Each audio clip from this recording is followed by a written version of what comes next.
Pardon the interruption, but I'm Mike Wilbon. It's our last show before Thanksgiving, Tony. Remember when you used to host this episode dressed like a turkey? Ta-da! What do you think? You saved What do you think? It's a good hat. Yeah, that costume made it from the studio to the attic to the basement. It's very nice. I mean, the body of it isn't so great, but the hat makes it, I think.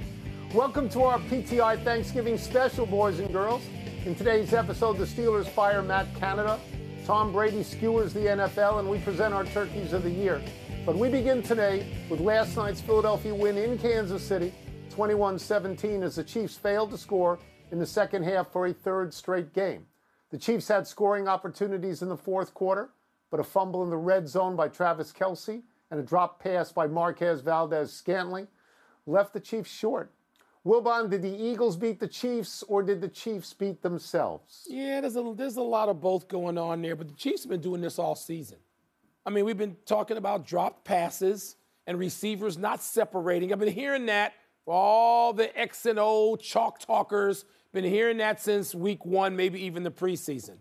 And so, Tony, I don't know what they can do about that. There's been enough time since opening week that you would think if it's going to get better, then it should be better. But it wasn't better last night. And I was trying to provide some excuse with the rain, the wet conditions and all that. And I was watching in a room of tough critics who were saying, no. Stop making excuses for the Chiefs. So, Tony, I thought the Eagles, obviously, they played pretty darn well. They played a big, strong, tough, road game. They go out to Kansas City, which is arguably the toughest place to play in the NFL, arguably. One of the two or three, with Philly being one and Green Bay being one. They went out there and they won. And so I'm not going to make any more excuses for the Chiefs right now. You notice I didn't mention their offensive coordinator just yet. But Andy Reid better start getting involved if they want to do more than just get to a championship game. Okay, so I am not going to be ambiguous about my answer. My answer is the Chiefs beat themselves. I don't want to take anything away from Philadelphia. It's very hard to go on the road against a good team and win, particularly in bad weather. The Eagles are a solid team. They're solid all year. Jalen Hurts is a solid quarterback. He's solid all year. I had him MVP last year, even though he didn't win it. Yep. Jalen Hurts in his last 25 regular season games is 23-2, so he's not going to beat himself. The Chiefs last night should have won the game, Mike. They left at least 10 points on the ground in the fourth quarter. Yeah. If Kelce doesn't fumble, they're on the 10-yard line. They're going to get 3. If the wide receiver catches a very catchable ball, they're going to get 7, and they're going to win, right? I mean, I think you have to say that. I think they're going to win at that point. Now, the problem they've got is, as you say, they've had other drops. And the problem they've got is this is not the first game where they did not score in the second half. But I will tell you this, Mike. It's a big win for Philadelphia. They will take confidence from it. I think the Chiefs will slough it off saying we should have won. In 2 months, if they meet in the Super Bowl on a neutral site, I don't think you can pick one team over the other based on this game. That's I agree. What I'm saying. Tony, we'll agree on that. I don't think but the Philadelphia Eagles are the best team. Not beating yourself is an attribute.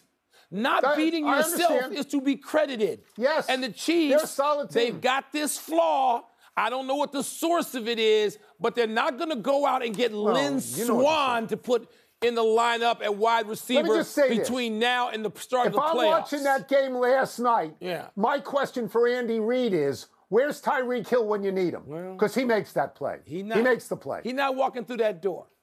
He's not. So, the Chiefs aren't the only team with an offensive coordinator problem. See what I did there? The Steelers today fired offensive coordinator Matt Canada.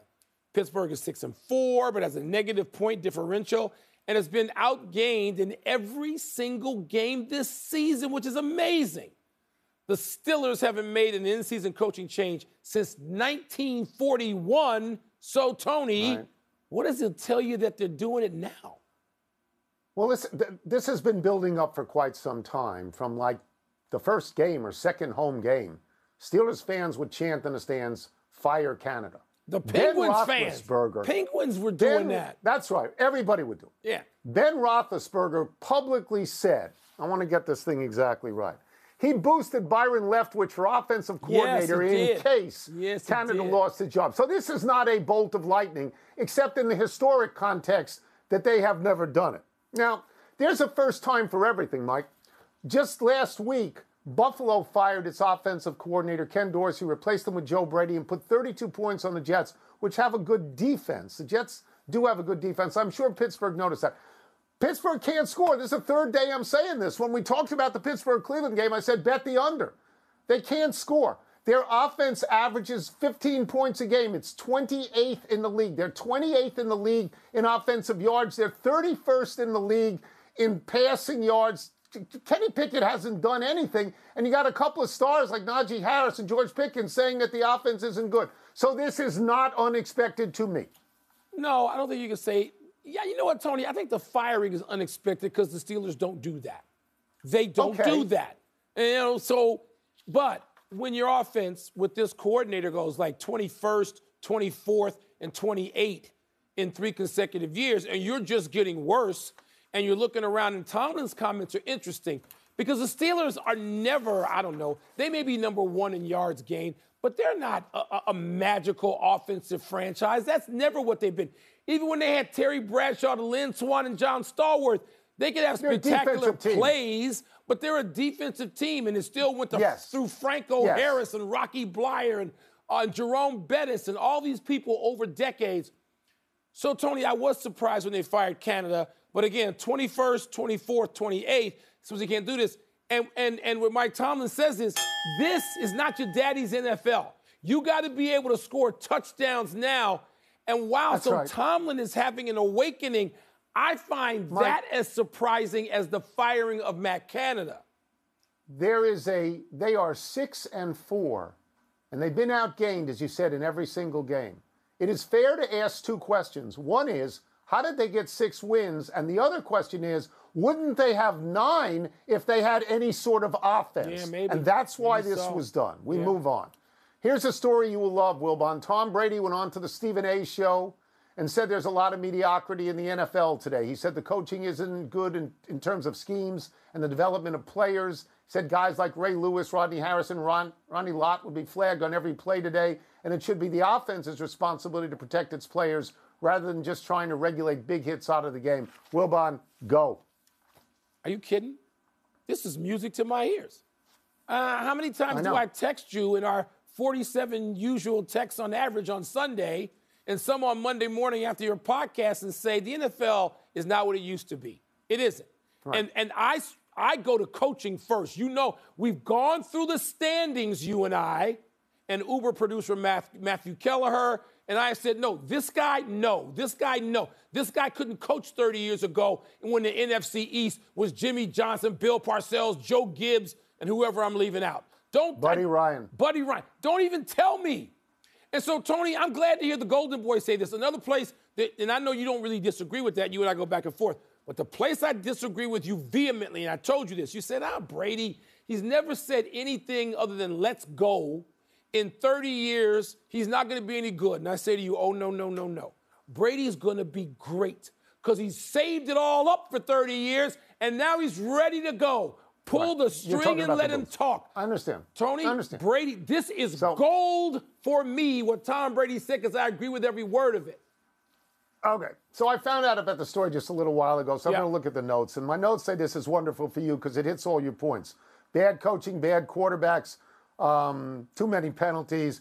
The great thing to me in this is Tom Brady, who you ripped on this show for year after year after year, that he falls down, he just wants a call. He can't be touched. And it's Tom Brady saying we shouldn't be touched. They shouldn't be penalties. That's right. So that makes me happy because now you have to love Brady more. Yeah, it also sounds like every old man I know. It sounds like you and it sounds like me because I'll just do your lines.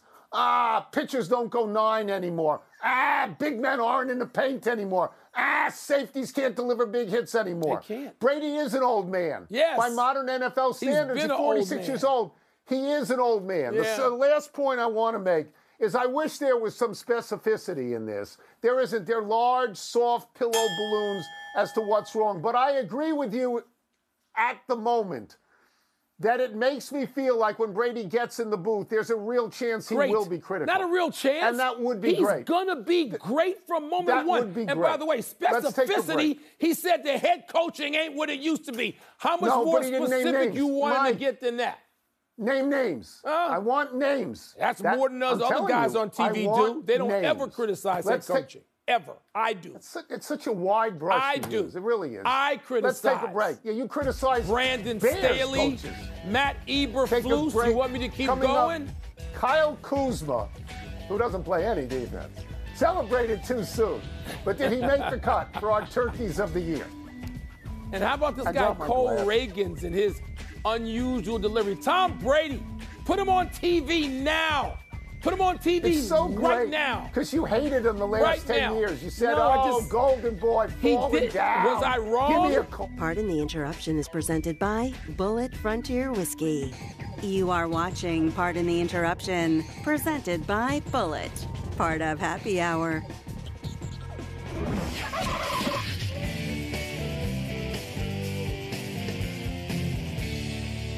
It's time to put our turkeys of the year on a platter. Wilbon, tell them the criteria. No criteria, Tone. Let's dish them out. Here we go.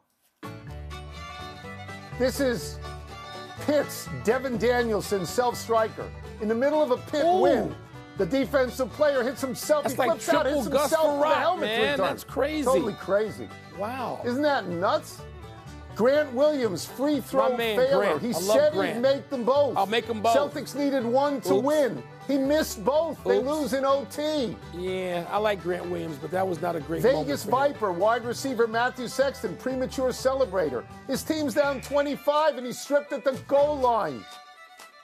That's not turkey of the year. That's dope of the year. He's got company. Alabama quarterback Ty Simpson, premature celebrator. Dropped the football before crossing the line. Overturned the touchdown. You think Nick Saban's happy with that? He just drops it.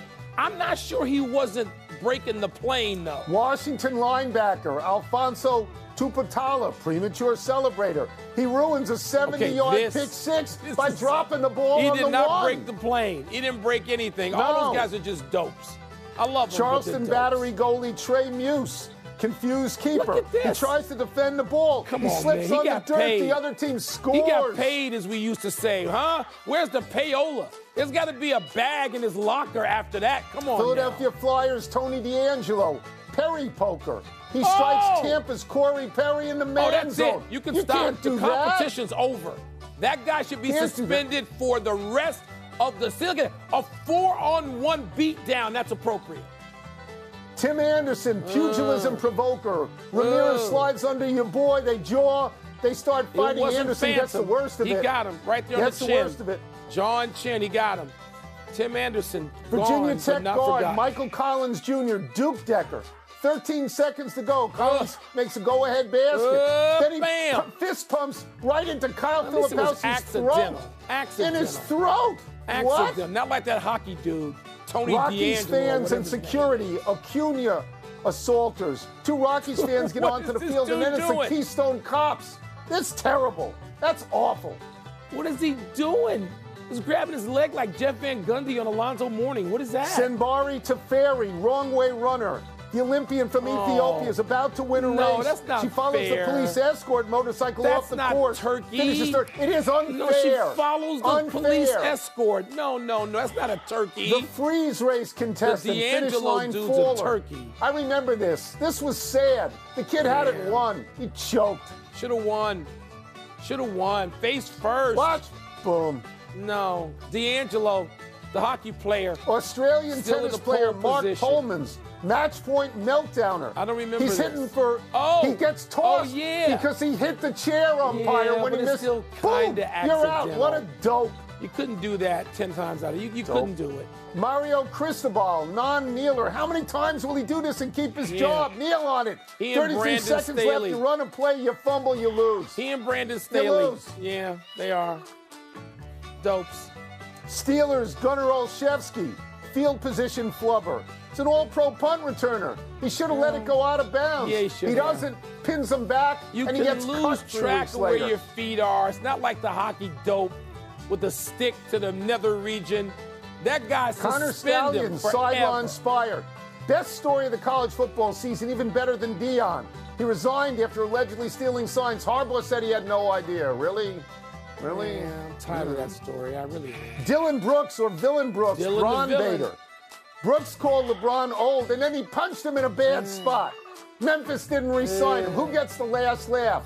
I hope it's LeBron. Of course LeBron gets the last laugh. Dylan the villain. And finally, Draymond Green, a double play. Sabonis Stomper and Gobert Gagger. Yeah, This is the best of Draymond and the worst Lifetime of Draymond. achievement. It all runs together with Draymond. He's like Meryl Streep, because a nomination every single year. I think Draymond gets lifetime achievement, but that hockey player with the stick to the nether region, he is the turkey of the year, in my opinion. The saddest one is the Ethiopian woman who didn't win the race. It's not her fault. That's No, it's it. not. That's the list, kids.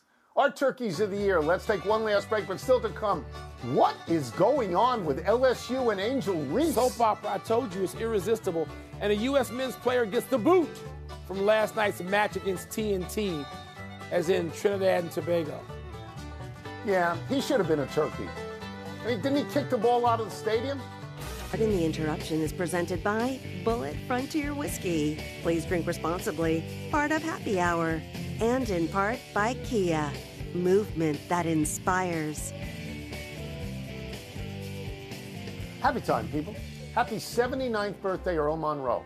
The Hall of Fame guard played for the Bullets and Knicks in his 13-year NBA career. Wow. In the pros, he was called Earl the Pearl.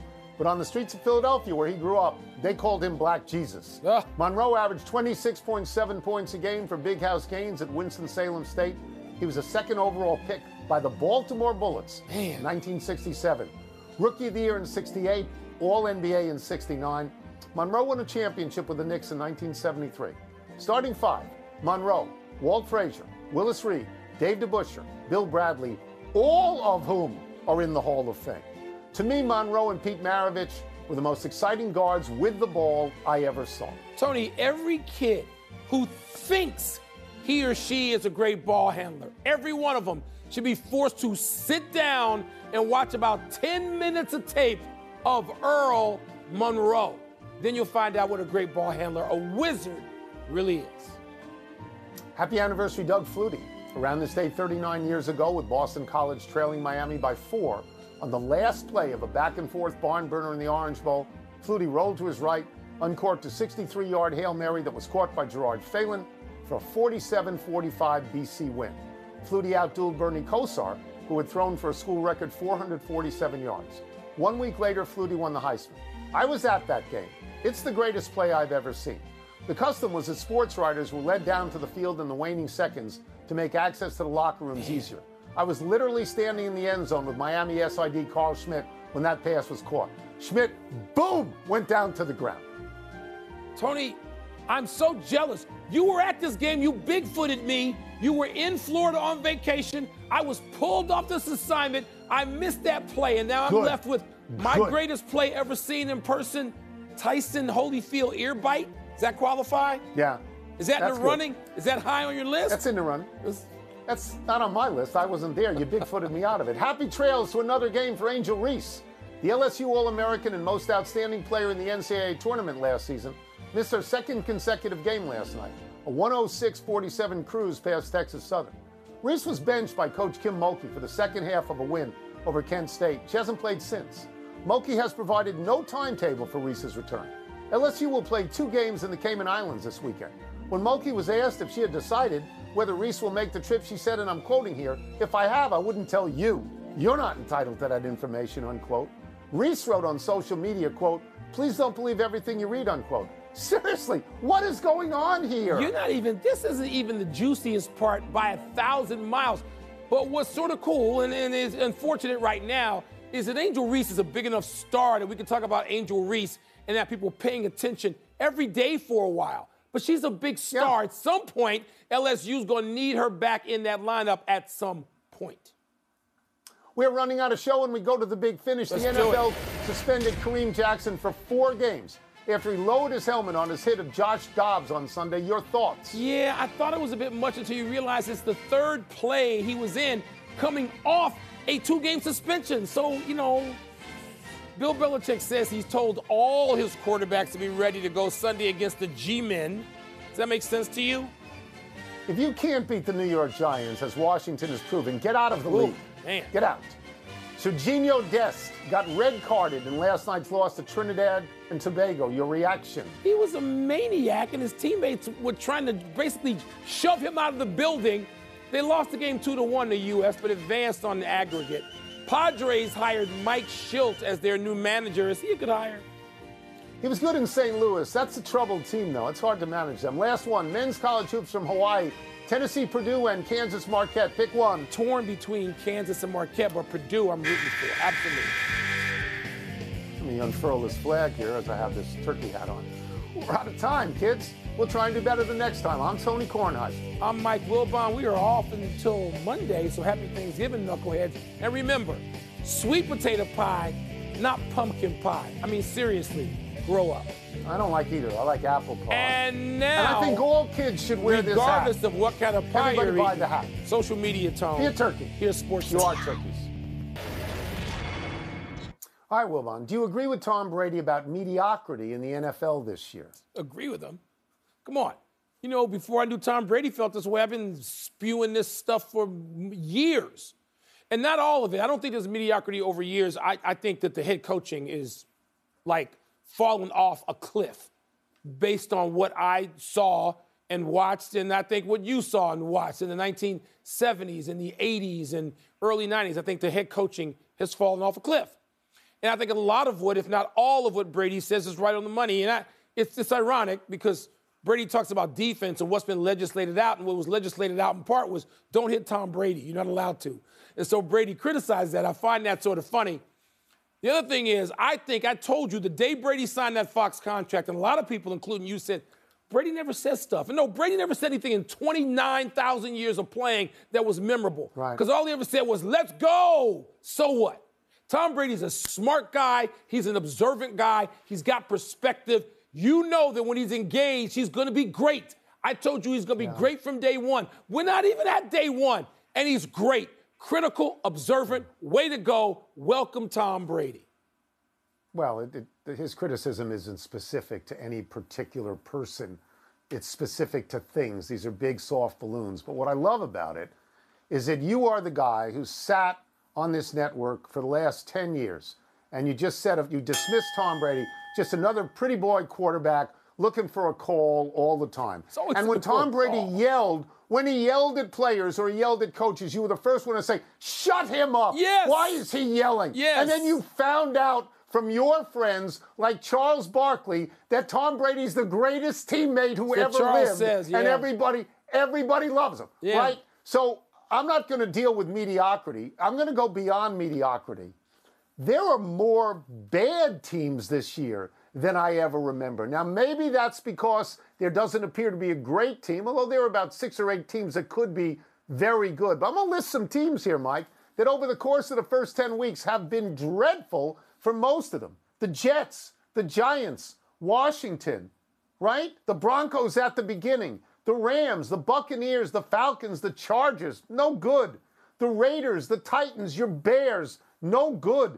The Patriots, the Cardinals, the Carolina Panthers, no good. That's like half the league where you would say, why am I watching them? They are no good at the moment. So what you need is more games, honestly, like Philadelphia, Kansas City last night. Okay, like anybody can see that. I don't need Tom Brady to tell me that. You just did it. But I'd like to hear Tom Brady say, as he said, the coaching. Because, see, the talking heads on all the networks, including this, they don't criticize coaches. They don't criticize head coaches. They don't. They'll criticize a play call, but nobody will say this entire wave or wing of coaches are inadequate. They don't do that. You know what I'm going to do, Mike? Tom Brady did it. I'm glad he's your new best friend. Yes, I'm going to call him up and ask him to call you and say the following sentence. Pitchers need to go 9. They need to go 9. You like that one? And that will make you so happy. Bob Gibson. Yeah, that's right. Coaches aren't any good, and neither are starting pitchers. Wake up. That's it. We're done. Happy Thanksgiving.